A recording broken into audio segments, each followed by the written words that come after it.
Alright, rising ground folks. Yeah, here's another video. This customer said that they just moved in actually last October, and right now it's April. So we don't even know if this AC unit was running prior to them moving in, but they said that they just turned this unit on a few days ago. They said that the indoor fan was running, but out here was pretty noisy, and then the unit turned off. So guys, what we did was I went inside, turned my thermostat on, got my indoor fan to run, but my outdoor unit, I didn't see my fan running. So what I did, guys, was I took the door off and then I checked for 240 at the bottom of my contactor, and I had 240 at L1, L2. Contactor wasn't pulled in. So next, what I did was I checked 24 between my Y and C. And once again, guys, this is a straight AC condenser. So there's only two thermostat wires going to our contactor coil.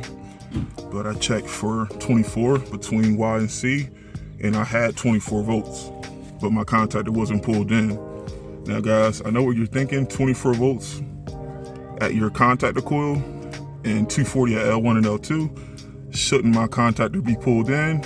Yes, in this case it should, but guys, back to electricity 101, you need four things to complete this circuit. You need a power source, you need a load, you need, of course, a conductor, and you need home.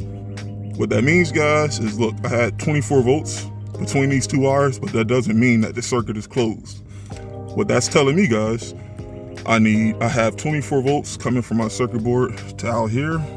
But if my contactor coil isn't closed, before we start replacing contactors and looking at wires, I want to make sure that I don't have any safeties in this unit that's open, which should be closed.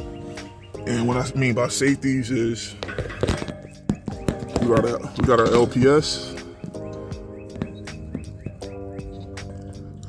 which is the two yellow wires, and then we have the HPS, the high pressure switch, which is the two blue wires.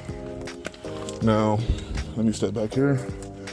The reason why I mentioned those two switches is that, guys, do not get confused. If you have 24 volts at your contactor coil and it still doesn't pull in, make sure that either one of those two switches aren't open.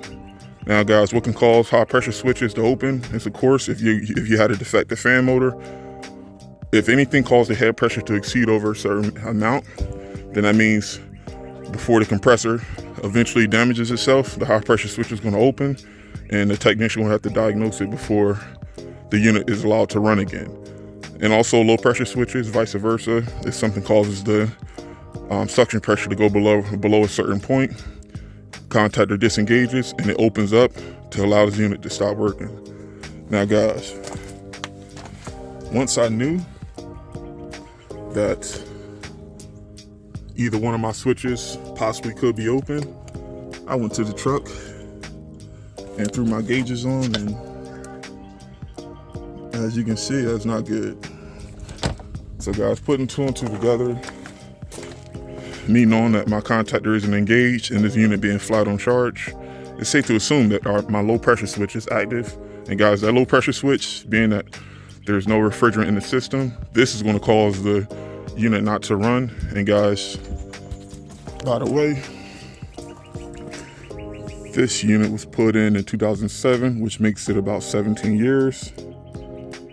And R22 plus age equals a hefty repair bill. And guys, adding refrigerant to this system, for one, not knowing the history, and for two, being that it's flat on charge and it's 17 years old, at this point I think it's best to just recommend replacing the system, because I always tell customers, if the AC unit is under a certain age, at that point it'll be worthwhile to do a leak check and figure out what's going on. But past a certain age, it's just not worth doing, just due to the cost, and also the chance that, like I said, what you do, it's a likelihood that something else can go, because you still have a system that's past 15 years old. So there's really no certainties past, fixing AC leaks on AC units past a certain age. And I know, like you said, sometimes you just want to get people by, but if someone's spending money, you got to make sure that you can guarantee some type of certainty with repairs. So